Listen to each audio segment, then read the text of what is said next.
Nesta noite de abertura do 4º Encontro Paranaense de Bibliotecários, temos a honra de contar com a presença do professor Peter Burke, que irá proferir a palestra com o tema The Last 500 Years. E solicitamos que as perguntas sejam encaminhadas após a finalização da palestra. Peter Burke é doutor em História pela University of Oxford, Inglaterra.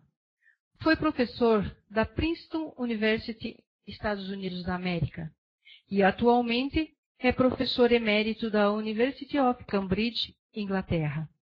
Especialista em teoria da história e do conhecimento, Burke tem mais de 30 obras publicadas. Possui doutorado na Universidade de Oxford, foi professor de História das Ideias na School of European Studies da University de Essex, professor na Universidade de Sussex e professor da Universidade de Princeton. Senhoras e senhores, com a palavra o professor Peter Burke.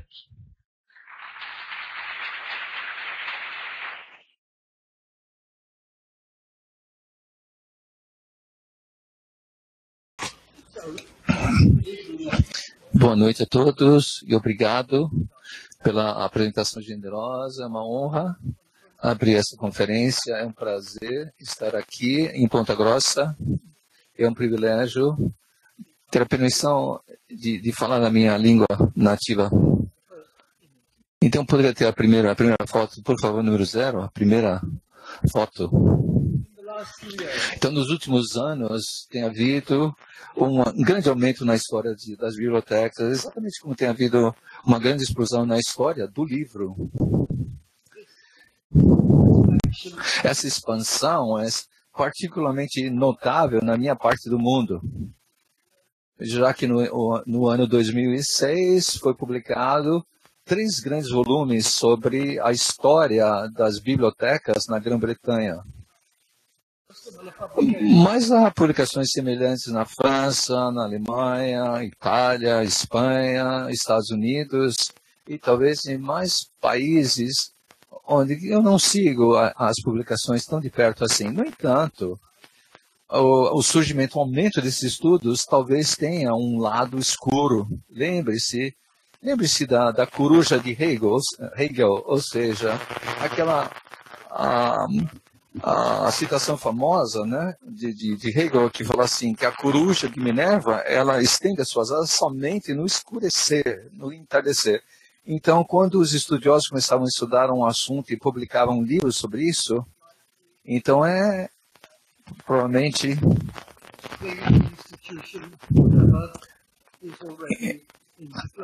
provavelmente que qualquer instituição já esteja em declínio, né, como o Império Romano. Então, em todos os eventos, a história das bibliotecas tem atraído um interesse cada vez maior, mas exatamente ao mesmo tempo. Então, ao mesmo tempo em que muitas bibliotecas estão fechando, na Grã-Bretanha, por exemplo, tem havido cortes severos nos fundos das bibliotecas públicas. Nos anos 2010, entre os anos 2010 a 2012, mais de 200 bibliotecas públicas fecharam no meu país. Na Holanda, há até mesmo um plano de se destruir livros, ou seja, para manter apenas uma cópia de um dado livro numa cidade, como, por exemplo, Amsterdã, com base de que as pessoas, se as pessoas quiserem, elas podem consultar esse livro online. Essa é a razão para essa imagem que eu coloquei ali na tela. Então, é um monumento recente e não pode dizer que foi erigido porque está debaixo, no subsolo, mas pode ser visto. Então, comemora a queima de muitos livros de 1993 pelo regime nazista. Mas, então, esse vazio eloquente, então há uma pedra que está faltando aí, que foi substituída por vidro, e se você olhar para baixo, você vê nada, mas prateleiras vazias. E eu creio que isso cria um símbolo inapropriado da ameaça ao livro físico hoje. O início da possível obsolescência, né? Os livros em papel se tornaram obsoletos. E para não mencionarmos diários e jornais, onde nós vemos a tendência, essa tendência mais rapidamente até. Então parece um momento inapropriado de refletirmos sobre a ideia da biblioteca. Os estudos dessa ideia, na verdade, não são nada novo. O primeiro exemplo conhecido, que eu conheço, tem mais ou menos 400 anos. É um livro publicado em latim, Idea Bibliothecae Universalis. Mas contribuições recentes incluem artigos sobre a ideia da biblioteca no mundo antigo e outro artigo sobre a ideia da biblioteca no século XXI. Um artigo publicado, na verdade, em 1995. O meu único problema com essa expressão, a ideia da biblioteca, é singular, está no singular. Eu creio que eu estou tentando pensar no plural sobre diferentes ideias, sobre diferentes tipos de bibliotecas. Ideias que competem, contradizem ou às vezes se complementam umas às outras, como também que se sucedem umas às outras, mais ou menos numa ordem cronológica. E por essa razão, a primeira parte dessa palestra discutirá 6 tipos da biblioteca em ordem, né, distinguindo-os pelas suas funções. Eu começo então com a biblioteca como um armazém, um local de armazenamento. E aí então nós vamos para a biblioteca como local de pesquisa. Então a biblioteca que empresta os livros, aí então a Biblioteca Nacional e a Biblioteca Multimídia e finalmente a Biblioteca Virtual. 6 diferentes ideias, então,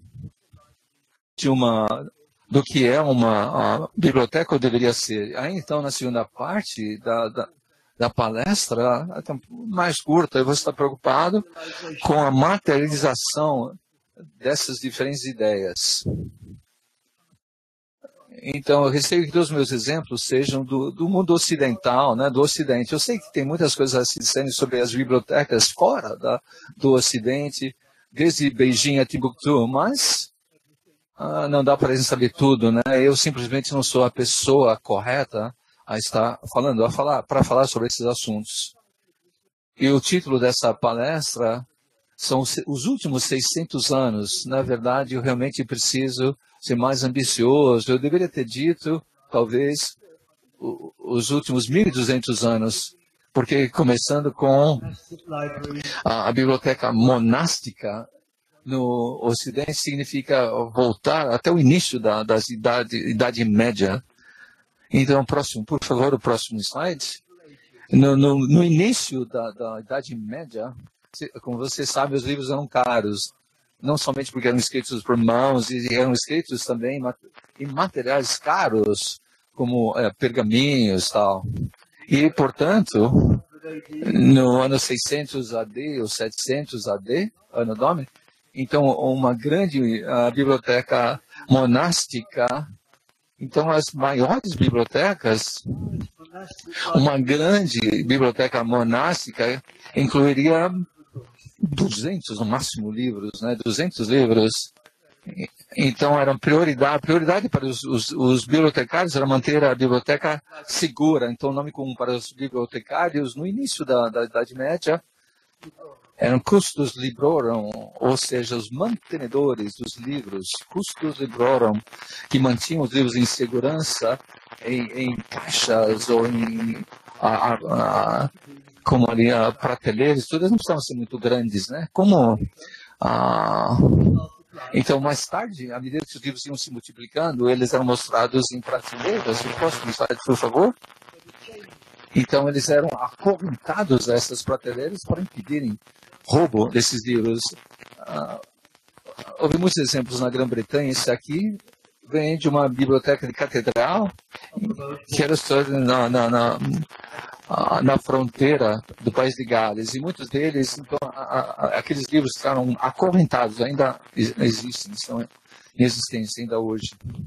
Então, na Idade Média, eu creio, a biblioteca era essencialmente um lugar de armazenamento, mas eu tenho que fazer aqui um ponto aqui com relação ao empréstimo de livros. Para ser justo, né, há evidências do que talvez possa ser chamado de sistema de empréstimo intermonástico. Os manuscritos eram levados de um monastério ao outro. E também devemos lembrar um provérbio medieval: um monastério sem uma biblioteca é como um castelo sem uma sala de armas, de armaduras, né? E agora eu vou passar para o segundo tipo de biblioteca, que eu chamei de, então, a biblioteca de pesquisa, ou seja, a biblioteca é um lugar de estudo. Como no caso das bibliotecas de universidades, mas também as bibliotecas reais em Paris, em Londres, a Biblioteca Imperial em Viena e assim por diante.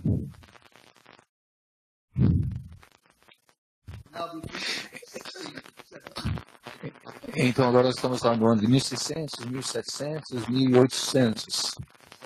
As instalações para estudo incluíam uma sala de leitura, geralmente uma sala de leitura majestosa, grandiosa.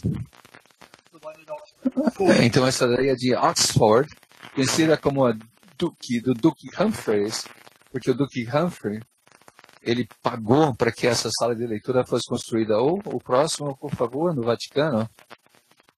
Então, que é magnificamente pintada, ou então em Viena, próximo quadro, por favor. Então, essa sala magnificente ainda é conhecida como os Sprungsaal, que significa o hall de display, que mostrava os livros, mas não somente mostrava os livros, mas também mostrava a riqueza, o aprendizado do patrocinador para qualquer visitante que entrasse nesse local. Tem que ser admitido, mas essas salas de leitura grandiosas desse tipo nem sempre impressionava todo mundo, né? Da mesma maneira. Um clérigo protestante britânico que estava fazendo um turismo na Itália no século XVII, nós estávamos em Milano, claro, ele visitou a Biblioteca Ambrosiana, uma das maiores bibliotecas da Europa dessa época. Mas ele reclamou no livro que descreve as suas viagens, que na Itália, claro, ele estava esperando. Era um país católico, mas de qualquer forma, é uma citação aqui. Ele fala: as bibliotecas deles são coisas escandalosas. A sala geralmente é ótima e ricamente adornada, mas os livros são poucos, mal encadernados e escolhidos muito mal. Pior ainda, é claro que se a biblioteca é um lugar para se estudar, o ponto principal é o acesso. E eu tenho que dizer que nos séculos XVI e XVII, até mesmo em universidades, o acesso aos livros frequentemente era extremamente limitado. Os estudiosos estrangeiros que visitaram, ou estão visitando Veneza, reclamaram das dificuldades que eles encontraram. Uma delas na Marciana e a outra em Baudelaire, porque os bibliotecários eram como dragões guardando os seus tesouros. Ainda na época do Custos e Bronze, uma coisa importante era preservar os livros, até mesmo ao custo de não permitir que ninguém virasse as páginas. Então, outra vez, o próximo, por favor, a Universidade de Leiden, na Holanda. Ótima foto, porque mostra as pessoas. Então, eles estão consultando os livros e tudo, mas o que nós temos que dizer é que essa famosa biblioteca em Leiden, na República Holandesa, somente abria naqueles dias durante 2 horas à tarde, em dois dias da semana, às quartas-feiras e sábados. E os professores tinham as chaves para que eles pudessem entrar. Eles podiam entrar a qualquer tempo, mas as demais pessoas, todos os alunos, a população, eles somente tinham aquelas 4 horas por semana para olharem os livros. E claro, o acesso aos livros se tornou muito mais fácil. Próximo slide, por favor. Então, esse é um dos exemplos mais espetaculares, porque se você quiser ler na biblioteca britânica, você tinha que preencher formulários, as pessoas tinham que escrever referências para você, assim por diante. Mas a biblioteca pública de Nova York, você vai lá, quase qualquer pessoa poderia ver. E como cidadãos americanos, pelo menos, eles tinham o direito de usar essa biblioteca. Então, eu vou agora para o terceiro tipo de bibliotecas, as bibliotecas que emprestavam os livros.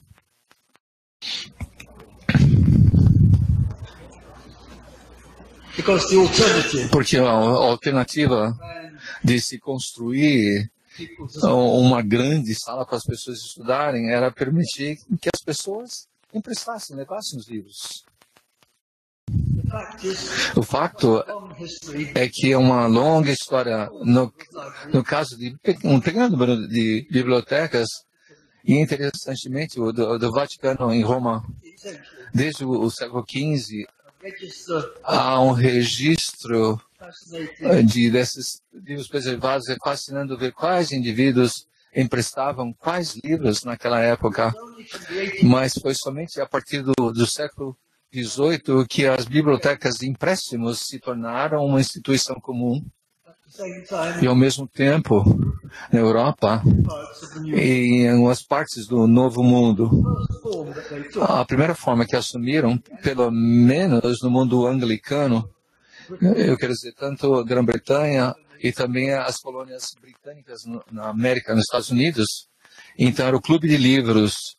Os membros desses clubes, que principalmente eram homens da classe superior, pagavam uma assinatura que lhes dava o direito de não somente de emprestar os livros, mas também para frequentarem banquetes e bailes.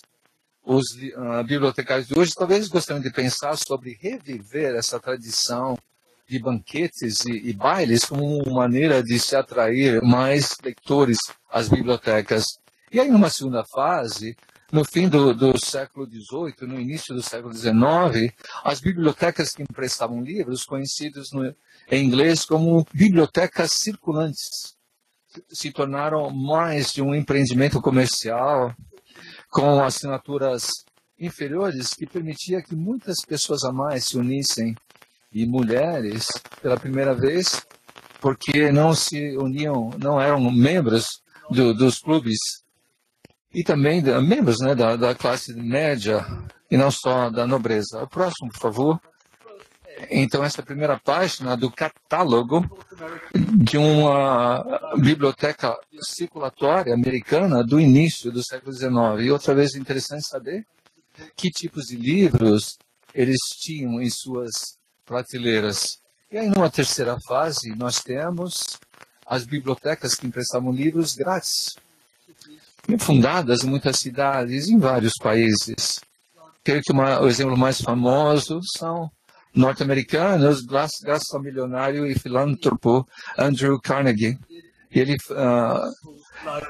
Ele deu fundos, né, para muitas bibliotecas municipais nos Estados Unidos. Na Grã-Bretanha, houve uma iniciativa do parlamento, o ato de bibliotecas públicas de 1850. Então, fundos públicos a nível municipal foram direcionados para o estabelecimento de bibliotecas em todas as cidades e também em pequenas cidades.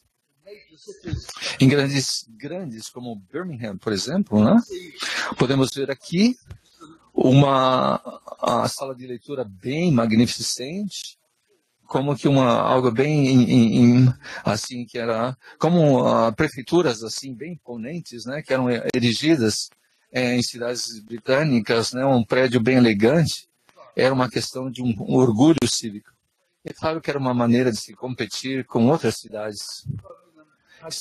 E Birmingham tinha um assim, Manchester certamente queria copiar e seguir, e Leeds, etc. As cidades também copiavam. Então, houve um tipo de diferente iniciativa para permitir que as pessoas lessem livros sem pagar por esses livros na Argentina. Outra vez, no fim do século XIX, uma rede foi estabelecida, o que nós chamamos de bibliotecas populares. E elas ainda existem e não tem fundos, né, das cidades, mas tem trabalhadores voluntários em vilas, vilarejos. Eles não esperam que as vilas, os vilarejos vão para a biblioteca, eles levam os livros aos vilarejos com uma van, coisas assim. Então são bibliotecas circulatórias. E agora, isso me leva ao quarto tipo de biblioteca, que é a Biblioteca Nacional, que é uma filha do nacionalismo. Então, em muitos países, né, muitas bibliotecas nacionais foram fundadas, claro, né, no século XIX. Algumas delas, obviamente, eram simplesmente bibliotecas reais ou imperiais. O nome mudou. Eu creio que também ela tinha um acesso maior à Bibliothèque Nationale em Paris. A próxima foto, por favor. Então, a antiga, onde muitos de nós gostamos muito de trabalhar até o fim da década de 90.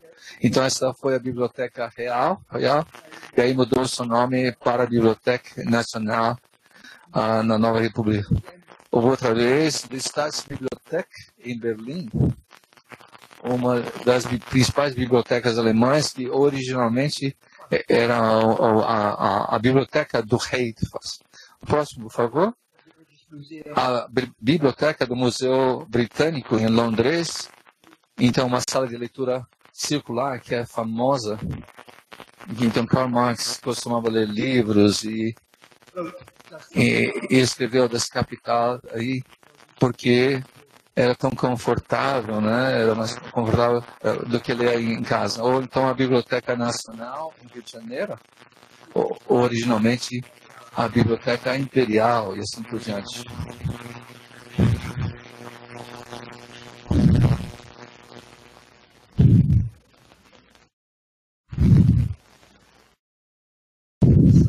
E, semelhantemente, a Biblioteca do Congresso, que outrora era a biblioteca particular, somente os deputados tinham permissão de consultar. Ela foi transformada numa biblioteca nacional no início do século XX por um bibliotecário chamado Herbert Putnam, que foi o diretor dessa biblioteca durante 40 anos. Então foi um tempo, uma posição que depois pôde executar mudanças principais. Ela se tornou, claro, e ainda permanece uma questão de um prestígio considerável para uma nação. O fato de possuir uma biblioteca importante num prédio apropriadamente, né, num prédio assim majestoso, né? A competição entre as nações permanece visível nesse domínio. Como no caso da França, dos britânicos, né? Então, primeiro Mitterrand.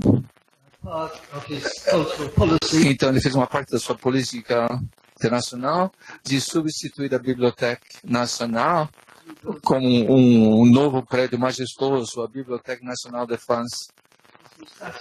E a Mrs. Thatcher, Margaret Thatcher, naquele tempo a primeira-ministra da Grã-Bretanha, não queria que os franceses fossem melhores que os britânicos, então ela liberou fundos para a construção da Biblioteca Nacional, substituindo a biblioteca do Museu Britânico. Próxima foto, por favor. Então, essa aqui é a antiga e a próxima então, biblioteca. E agora a nova Biblioteca Britânica. A construção de bibliotecas desse tipo formaram parte daquilo que eu gostaria de descrever como a nacionalização do conhecimento no século XIX e continuando até o século XX. esse processo de nacionalização. Então, ela assumiu uma forma institucional e projetos grandiosos, não somente para bibliotecas nacionais, mas também para arquivos nacionais, museus nacionais e enciclopédias nacionais, enciclopédia italiana na década de 1930 e enciclopédia francesa também em 1930, década de 30, e ainda numa escala grandiosa, espanhol América e português, e também enciclopédias portuguesas e brasileiras. Sim, vamos, por exemplo, na Grã-Bretanha, o mais nacionalista dos bibliotecários do século XIX, paradoxalmente, era um estrangeiro. Ele era um antigo revolucionário italiano que se pegou refúgio, né? Se refugiou na Inglaterra e se tornou o bibliotecário do British Museum, Antonio Panizzi. Ele declarou, eu vou citar exatamente, isso praticamente, essa biblioteca britânica deveria ser dirigida mais especificamente a obras britânicas e a obras que se relacionam com o Império Britânico. E aí o fim da citação dele. Ele também argumentou, outra vez uma citação dele, que o museu é a biblioteca da nação inglesa e deveria estar nessa biblioteca todos os livros que foram impressos ou por ingleses ou em inglês ou que se relacionam à Inglaterra. Então, talvez pudéssemos ter pensado que uma biblioteca nacional estaria aberta a todo mundo, pelo menos a todos os cidadãos. Mas, na prática, no século XIX, o acesso frequentemente era extremamente limitado. No início do século XIX,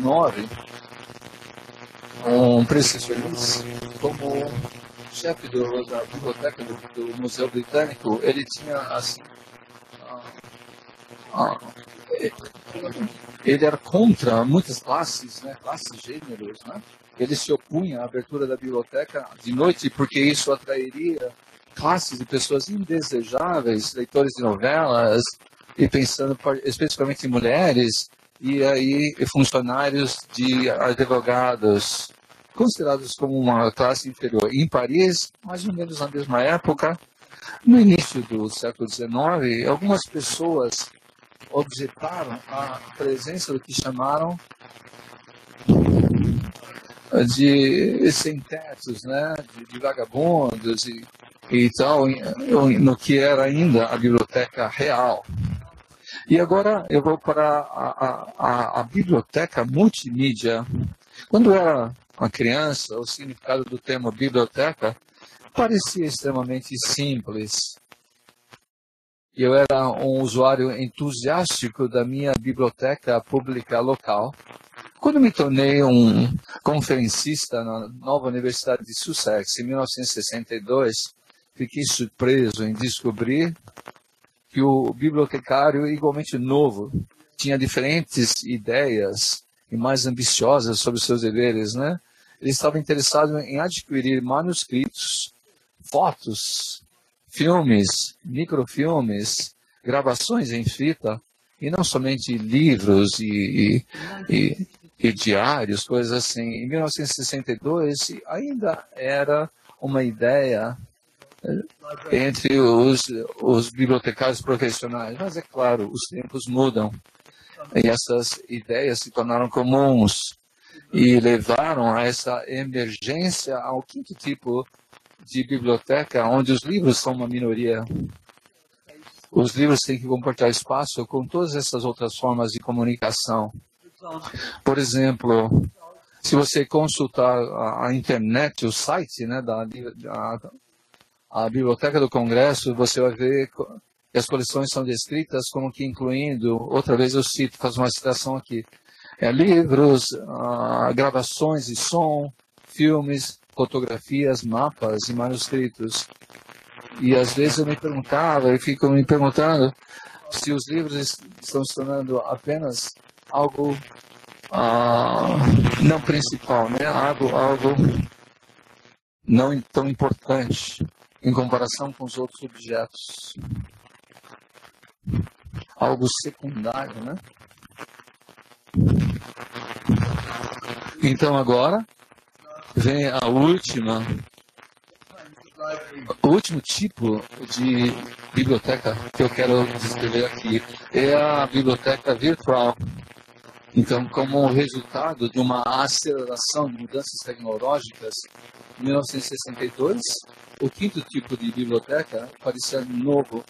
Pelo menos pessoas como eu. Mas essa biblioteca, esse tipo de biblioteca, que é uma novidade, como eu comecei a minha carreira acadêmica, já é antiquado. Já foi atualizado, né, por outro tipo de biblioteca virtual. Essa história, como historiador, com relação a esse sexto tipo, eu considero como descendente de uma instituição muito mais velha, ou talvez melhor dizer, então, de um gênero literário mais velho. Não estou pensando na biblioteca em ficção, especialmente as ficções escritas, bibliotecas imaginárias em ficção, né? de Jorge Luiz Borges, né? Ele próprio um bibliotecário, né? E também Umberto Eco, né? Que sabia muitas coisas sobre tudo, né? Mas estou pensando na proliferação de tratados sobre que livros as pessoas deveriam ler. E muitas vezes são titulados bibliotecas selectas, bibliotecas de universidades e tudo. Então eles falam sobre a ideia da biblioteca, e aí mais concretamente falam aos leitores que livros deveriam ler em assuntos específicos. É o que agora nós conhecemos como bibliografia, mas é apresentado como uma biblioteca imaginária.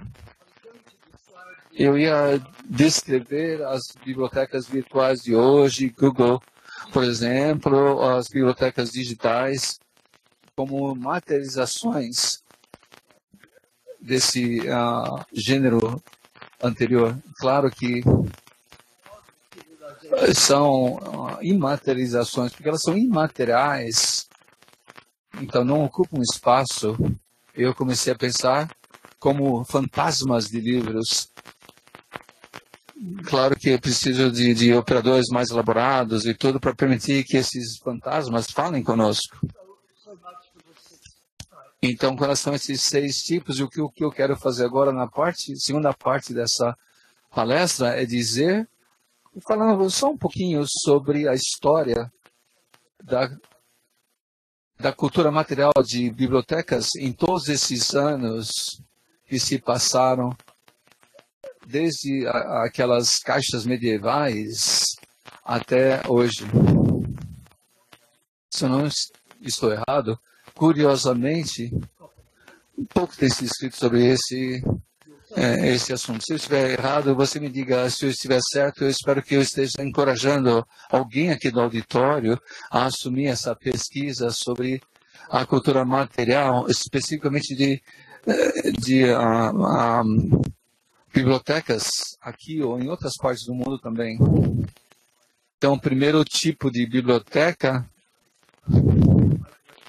então você só precisava de um tipo de um guarda-louças lá, assim, ou de umas prateleiras lá e tudo, uma caixa. Mas as outras precisava também de mobília mais elaboradas, né? Precisava de prateleiras, cadeiras, mesas, tal. Algumas bibliotecas foram bem além. Algumas bibliotecas eram equipadas com canetas e até mesmo com tinteiros. Quando eu comecei o trabalho na biblioteca do Museu Britânico na década de 50, em cada mesinha havia um tinteiro lá. Eu creio que os bibliotecários de hoje ficam horrorizados com esse tipo, né, de coisa. Nem uma caneta esferográfica, mas a ideia de abrir tinteiros e as possibilidades de derramar tinta. Então, isso daí seriam uns pesadelos dos bibliotecários derramar tinta nos livros, né? Mas no século XVIII, mobília padrão para qualquer biblioteca decente, né? Incluía globos, né? Da Terra, dos céus ou da Terra. Esses globos aqui específicos, muito bem preservados, ainda podem ser vistos em Roma, na Biblioteca Casanatense, que foi fundada por um cardeal do século XVIII, ainda está aberta a leitores e a ser visitada pelo público. Então, se por acaso você estiver em Roma, eu realmente, veementemente recomendo que você faça uma visita aí à Biblioteca Casanatense. Então, à medida que os livros aumentaram, então as prateleiras ficaram cada vez mais altas. Portanto, então as escadas, né, tinham que ficar cada vez mais longas. Uma ameaça bem grande ver aquele homem velho ali se equilibrando naquela escada e talvez a cada momento ele pudesse cair da escada e se matar, né? Claro que podemos dizer, então, uma morte inapropriada para um estudioso, né? E um grande historiano, Delio Cantimori, ele de fato morreu no fim do século XX, exatamente porque ele caiu da escada consultando livros na sua própria casa. E aí, então, à medida que o número de leitores aumentou, tinha que haver mais e mais cadeiras para se assentar. Então, no século XVII, a Biblioteca Ambrosiano, em Milano, que eu já mencionei, uma das maiores bibliotecas da Europa do século XVII, tinha assentos para apenas 42 leitores, mas hoje a Biblioteca Britânica afirma, né, eu estou falando aqui do site deles, que oferece espaço on-site para mais de 1.200 leitores. E eu posso dizer para vocês, por experiência, que até mesmo com 1.200 lugares, pode ser bem difícil encontrar um assento, às vezes, uma cadeira. Outra vez, à medida que os livros proliferaram, a catalogação ficou cada vez mais complexa. Os catálogos expandiram e encheram muitos volumes. E até, então, o fim do século XIX, algumas bibliotecas mais conservativas como Oxford e Cambridge, eles ainda tinham o antigo sistema de catalogação. Então, enormes folhas que eram muito difíceis de pegar. Então, se tornou um exercício muito bom. Só tentar levantar o catálogo e abrir. E aí você encontraria, se você quisesse consultar um livro do século XIX, que o registro dos catálogos foram escritos à mão, e depois a máquina de escrever e tudo, e às vezes muito difícil para nós alunos na década de 60, né, de decifrar, quando nós tínhamos que preencher formulários para pedir livros. Tudo que nós podemos fazer é imitar o que estava escrito ali e esperar que o bibliotecário esperto lá, especialista, fosse capaz de decifrar o que estava escrito ali. Então, digamos que em bibliotecas menos tradicionais em Oxford, o Sir Christopher Wren, e no meio do século XVII, ou em Harvard, por exemplo, havia um catálogo de cartões no ano de 1861, e esse sistema durou até a memória recente. Quando o catálogo entrou, foi online na internet, alguns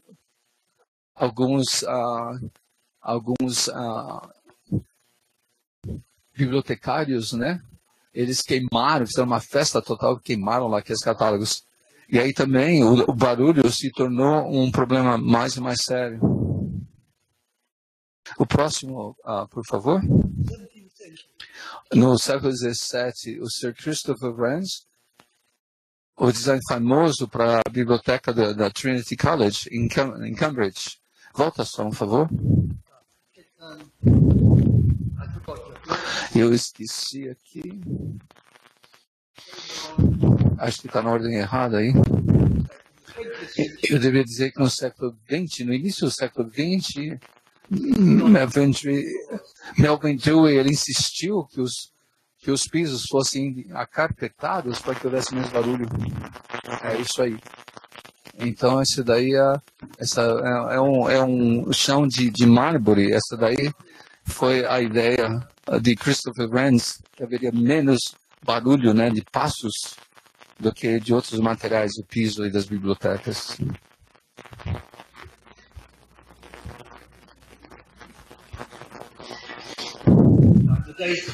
Então, dias antes, quando eu fazia duas palavras, né, duas palestras por semana e não me sentia tão mal como hoje, né?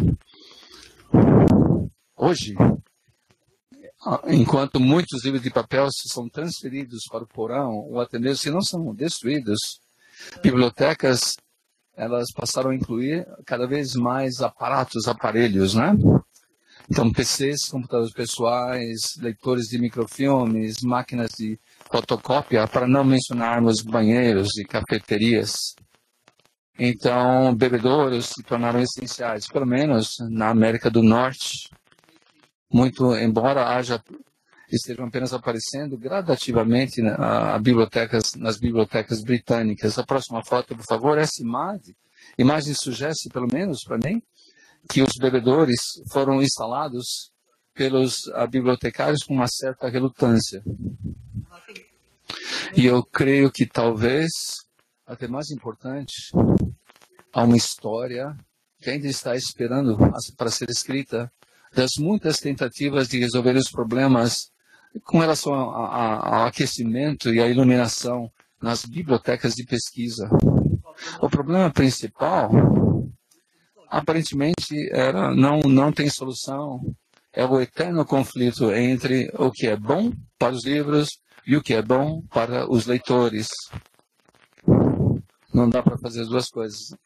Com o passar dos séculos, tem havido muitos debates sobre o uso de velas, lâmpadas a gás, eletricidade, fogões, aquecedores e aquecimento central. Até mesmo hoje, se você quiser usar a famosa biblioteca Bodleian em Oxford, antes que te permitam que você entre na biblioteca, você tem que jurar, você tem que fazer um juramento. E ele está disponível agora talvez em 60 ou 100 línguas. E então, quando a minha esposa estava lá, e eles lhe deram o texto em português, ela salientou vários erros dramáticos no português ali. Então, sobre a bibliotecário, então, mostrou para ela. Então, esse juramento inclui as seguintes palavras: eu não trarei nenhum fogo ou chama na biblioteca.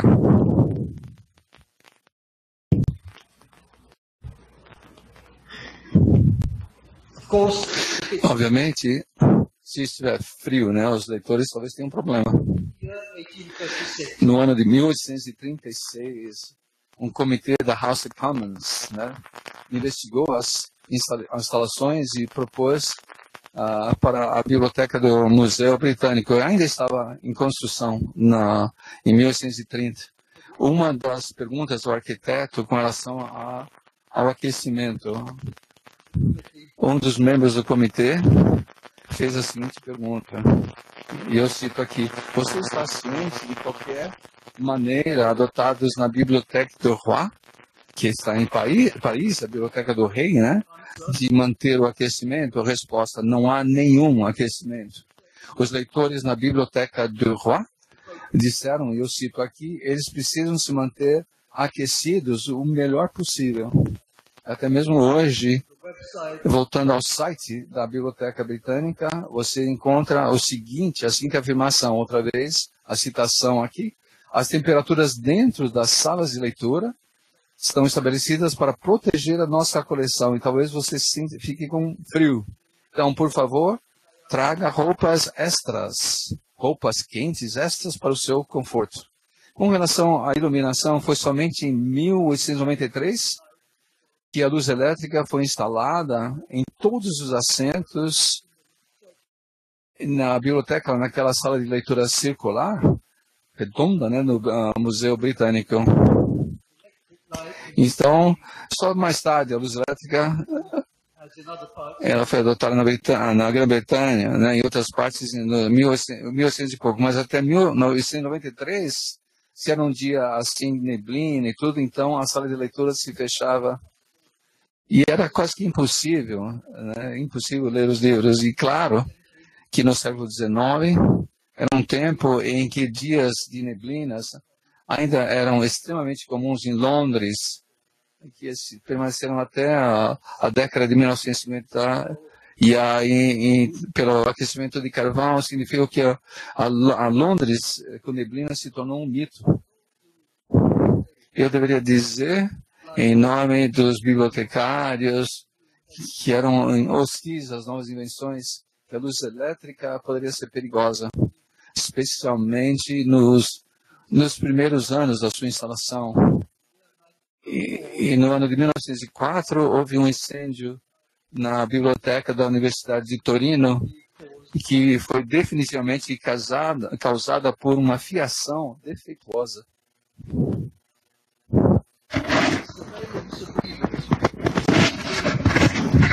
Investigação, né, dos leitores, especialmente de livros raros ilustrados, era uma necessidade infeliz. Isso afeta a cultura material das bibliotecas, o design das salas de leitura, por exemplo. Em 1836, uma sugestão foi feita com relação a uma sala de leitura circular, redonda, né, na Biblioteca Royale, em Paris. Em outras palavras, 20 anos antes, que a famosa sala de leitura circular do Museu Britânico. E esse argumento para isso não era a beleza de uma sala de leitura circular, redonda, mas era simplesmente para facilitar, fazer a investigação ali, né, o reconhecimento ali dos leitores. Então, que era aquele design, o planejamento circular de uma prisão que se tornou famosa, quando Michel Foucault, ele discutiu em 1975 em seu livro Surveiller et Punir. Eu creio que é uma pena que o Foucault, que escreveu sobre monastérios, sobre fábricas, sobre prisões, mas não escreveu sobre asilos, mas não incluiu um capítulo sobre bibliotecas. Ele poderia ter notado que, qualquer que seja a razão pela escolha, então, pela adoção desse plano de uma sala de leitura circular redonda, né, adotada pelo Museu Britânico. Então, eu creio que é hora de concluir. E desde que eu não sou um bibliotecário, talvez eu deveria realmente deixar a conclusão prática, né, com relação a isso, deixar essa conclusão prática para vocês. Contudo, tendo vivido num tempo de mudanças avassaladoras, né, eu pelo menos exprimirei uma opinião pessoal. Eu tenho que admitir para início de conversa que eu não gosto do declínio gradativo, né, em grandes bibliotecas de pesquisa. Então, que numa comunidade face a face, mas pelo menos pode ser descrita como uma comunidade de cotovelo a cotovelo. E gostaria de estudar um lugar circundado por outras pessoas estudando. Às vezes você pode se sentir muito solitário se você estiver passando várias horas com um livro, numa sala, e ninguém mais for visível. Um colega meu de Cambridge, professor de história, ele pode regularmente ser encontrado numa cadeia de cafeterias na Grã-Bretanha, em Café Nero. Ele fica sentado lá no banquinho com seu computador pessoal e ele estava escrevendo um livro. E eu perguntei para ele, eu falei, não queria um pouquinho mais sossegar no seu faculdade? Ele falou, não, eu gosto do barulho, eu só consigo escrever quando eu estou circundado por pessoas fazendo barulho, bebendo café, assim por diante. Então, eu compartilhei um pouquinho dessa atitude, mas no lado positivo, eu realmente aprecio essa nova oportunidade de consultar o catálogo de bibliotecas ou fazer um download de artigos sem o problema. de trabalhar nos Estados Unidos na biblioteca de Cambridge. Eu sou um dos sortudos. Eu posso, lá em casa mesmo, ter acesso a uma das melhores bibliotecas em England. Eu posso andar em 20 minutos até lá, mas ainda assim você pode me encontrar fazendo downloads de algumas coisas online, por internet, na minha própria casa. Então, finalmente, voltando à variedade de ideias com relação à biblioteca, à competição e o conflito entre essas coisas, eu permaneço um pluralista não arrependido. Eu realmente espero, e eu sou otimista o suficiente para crer que é possível combinar as melhores coisas de cada ideia em alguma síntese futuras, mas eu tenho que depender de vocês para que vocês me digam que se esse sonho ou não tem qualquer chance de se tornar uma realidade. Obrigado pela sua atenção.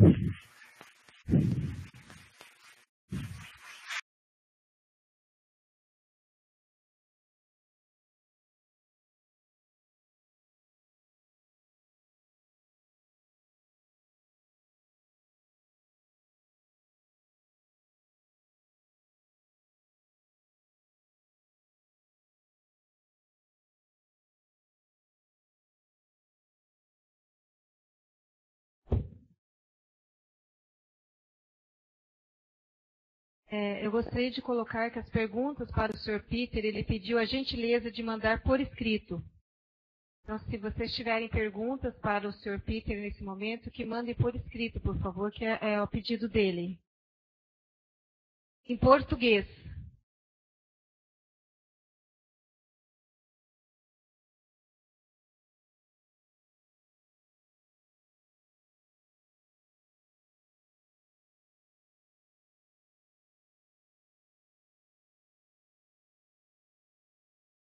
Por favor, se vocês tiverem perguntas, enviem por escrito a pedido do Sr. Peter em português.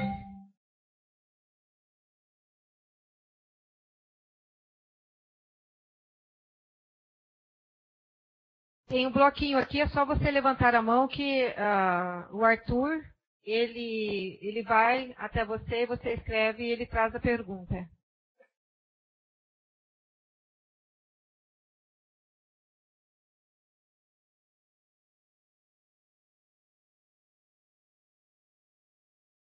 Por favor. Alguém mais quer fazer perguntas? Nós não podemos perder uma oportunidade dessa.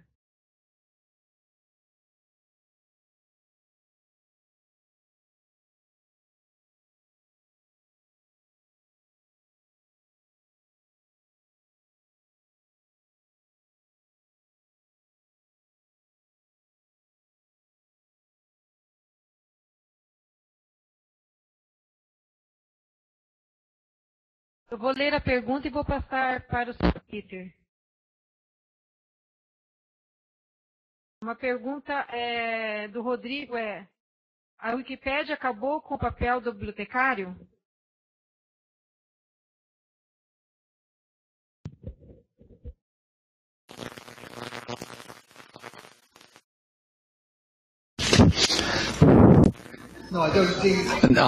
Eu não acho que o Wikipedia ou qualquer outra coisa, ou a Paper Encyclopedia,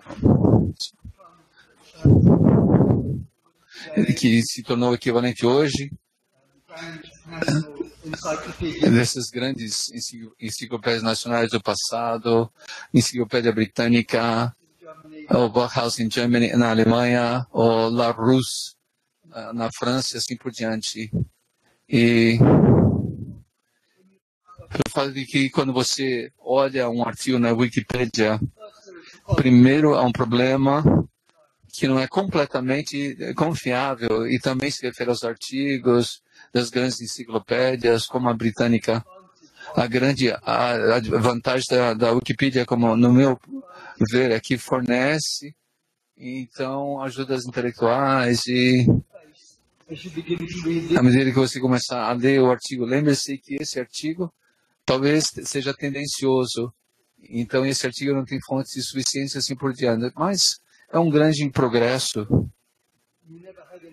E nunca tivemos nada como isso em papel, né, em enciclopédia. É claro que a Wikipedia também tem a vantagem que pode ser atualizada regularmente, muito rapidamente.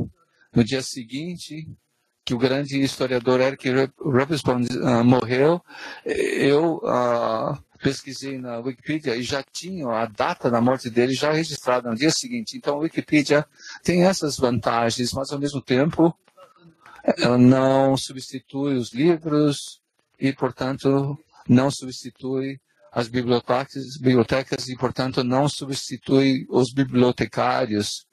E quando a Wikipedia era bem nova, eu me lembro, eu perguntava aos alunos, por que você fez essa afirmação? Eles diziam, nos primeiros anos, eu encontrei na internet. Ou um pouquinho mais tarde, eu li na Wikipedia. E aí eu perguntava, mas o que você acha que foram as fontes? Onde que a pessoa que escreveu online recebeu essas informações e tal? Então você tem que iniciar essas mudanças se você quiser ser um bom historiador. E você tem que ver as fontes, né? Então a Wikipedia fez bastante por você, mas cada vez mais com as suas notas de rodapé e tudo, realmente dá aos alunos a chance, se estiverem dispostos a formar e essa tarefa bem mais laboriosa, que vai levá-los às fontes originais ali, né?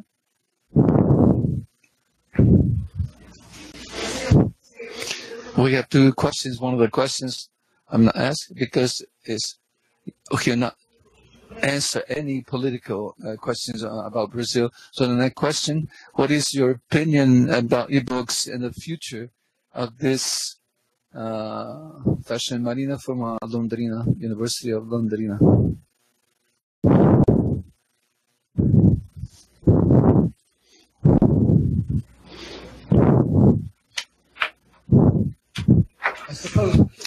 Eu suponho que não deveria dizer uma palavra contra e-books, porque a maioria dos meus próprios books se tornaram e-books agora também.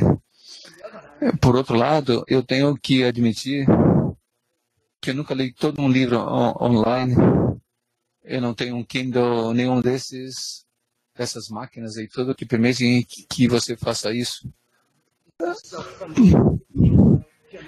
Porque isso não é algo da minha geração, mas há um prazer de você manusear os livros, né? Como meu amigo Robert Downton, ele tem prazer em cheirar os livros.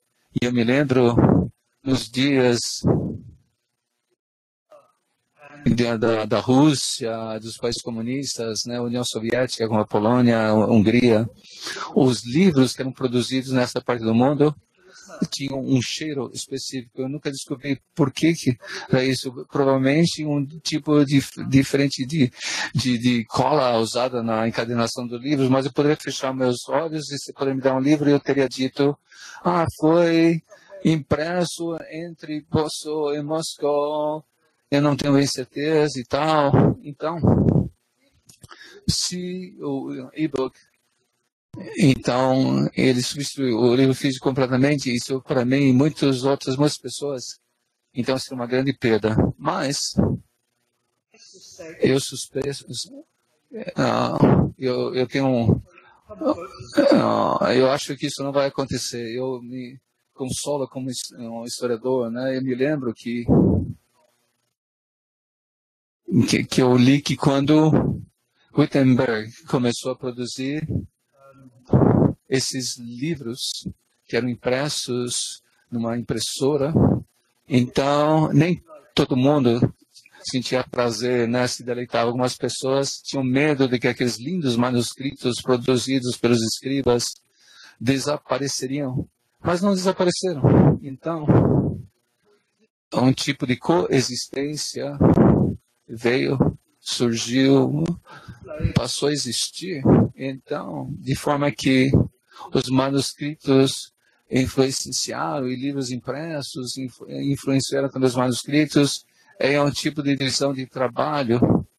Então, certos tipos de informações eram comunicados em manuscritos e outros tipos de informações impressas. A minha adivinhação é que o e-book e os jornais online, eles vão coexistir por muito tempo com os livros em papel originais e também jornais em papel. E no caso de jornais, eu sou menos otimista do que no caso de livros inteiros. E isso eu acho que vai ser uma solução que tem as vantagens das mídias, de ambas as mídias de comunicação. Now we have a few more questions, but we are going to close the questions with this one here, concluding then later of our. After that, we have a coffee break after that. So, physical libraries, are they going to finish someday? Having lived the changes in libraries, what are the new challenges that you think that we will face? Rafael from UL. Professor Peter, it's a great honor to listen to you and your knowledge. What advices would you give for us to innovate in libraries? What is the future of libraries? How to connect with readers? Lúcia from the Federal University of Santa Catarina, and Professor João Victor, one of the greatest publishing companies, stopped publishing your books. But there's a big dispute because of for my books. But besides the information, what else? Information, everything. If you think with the digital, you think the virtual libraries, are we going back to the monastery systems because we are more restricted physically? Thank you for your attention. So these questions, Ms. Peter Burke will answer, and then we will close our questions, and then Professor.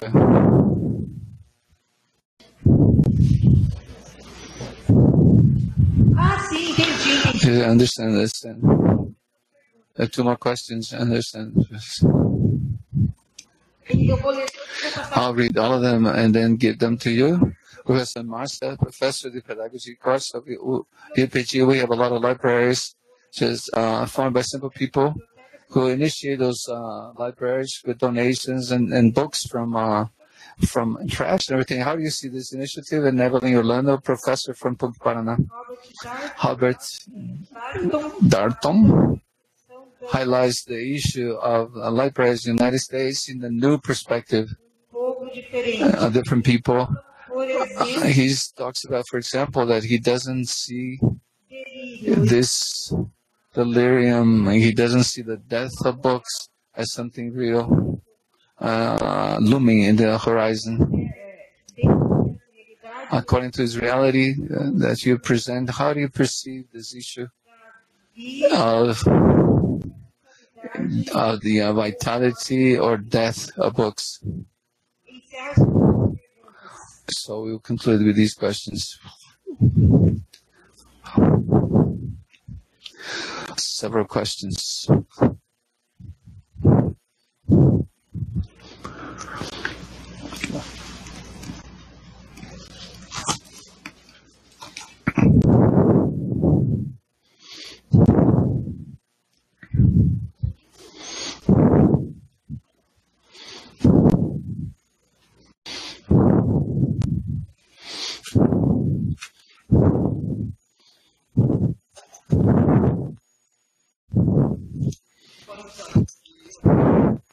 Uma vez que eu tenho a oportunidade de discutir os problemas do livro hoje, Robert Dawson, em pessoa, em Paraty, esse famoso nó que fala sobre livros, e nós discordamos de uma maneira amigável, que nunca deveríamos usar uma linguagem dramática demais.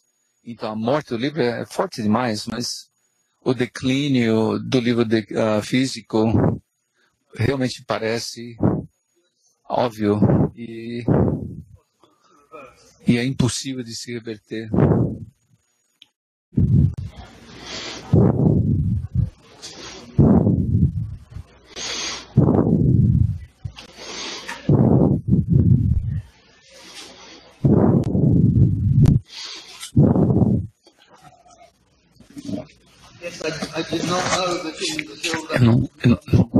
Eu não sabia que no Brasil há muitas bibliotecas que pessoas pobres fazem a coleta desses livros e tudo, né? E eu gostaria que essa iniciativa fosse imitada pela Grã-Bretanha.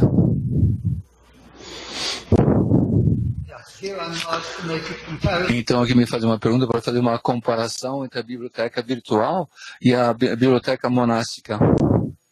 Eu não tenho certeza se eu entendi essa comparação, porque para mim parecem quase que o oposto, porque graças à extrema fisicalidade, né, dos manuscritos medievais, era caro e demorava muito tempo para os escribas copiarem. Significa que os monges eles tinham muito cuidado de impedir a maioria das pessoas de lerem, porque quanto mais os livros fossem lidos, então tanto maior seria o período que aquele livro seria destruído. Mas se você conseguisse ler o livro com seus olhos, sem tocar com seus dedos, como acontece com a biblioteca digital, então essa coisa não desaparece. Então, para mim, essas coisas são opostas, ao invés de serem semelhantes.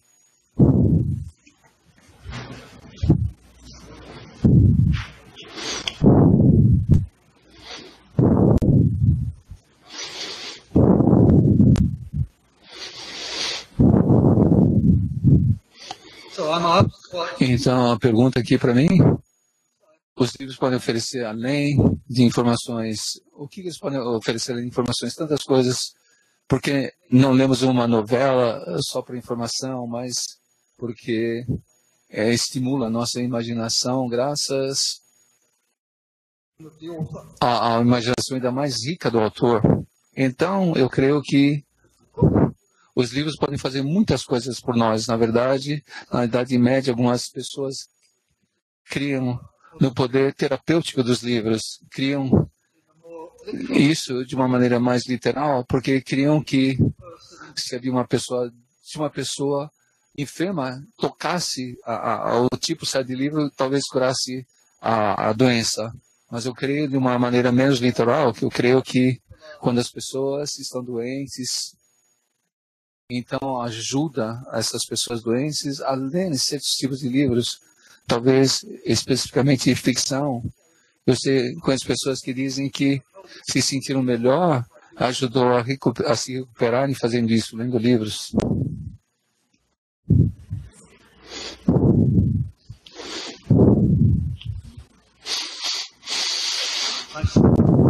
Então me perguntaram aqui para dar conselho para a inovação das bibliotecas, mas eu creio que isso é muito mais para todos vocês aqui, para os bibliotecários profissionais, para responder essa pergunta. E outra vez, eu não consigo realmente falar sobre o futuro das bibliotecas. Eu imagino, isso é o que os historiadores fazem, que nas próximas décadas nós veremos o desenvolvimento de tendências que já estão aqui.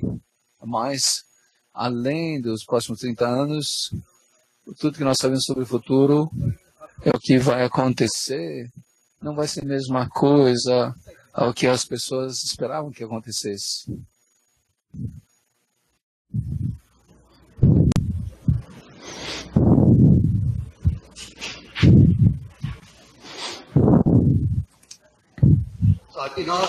Me perguntaram sobre se há um novo desafio para os bibliotecários, mas eu creio que há tantos desafios antigos que ainda permanecem desafios.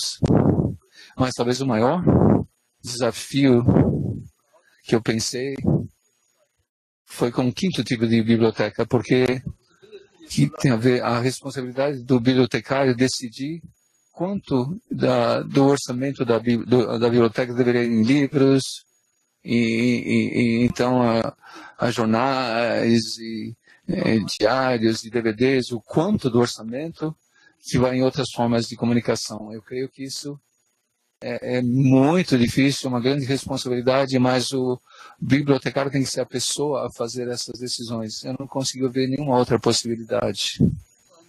Finalmente, será que as bibliotecas físicas vão acabar um dia? Bom, sempre é perigoso quando você pergunta sobre o futuro. Você precisa sempre fazer uma distinção clara entre o que você acha que vai acontecer e o que você quer que aconteça no futuro.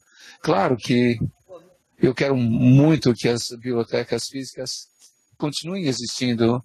Eu não posso dar uma resposta firme à pergunta se elas vão continuar assim, porque isso vai depender dos fundos financeiros. Estamos vivendo um tempo em que os fundos para as bibliotecas em alguns países, inclusive o meu país, né, foram cortados os financiamentos, os fundos. Então eu gostaria de ser mais otimista e tudo que eu posso dizer é que eu espero que essas bibliotecas físicas continuem.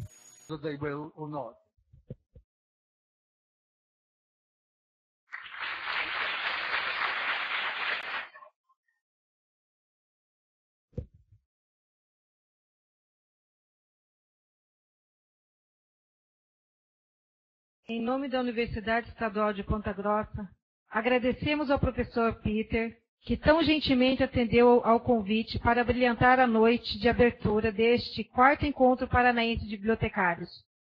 Reiteramos os nossos agradecimentos pela presença das ilustres autoridades aos senhores convidados que prestigiaram neste evento.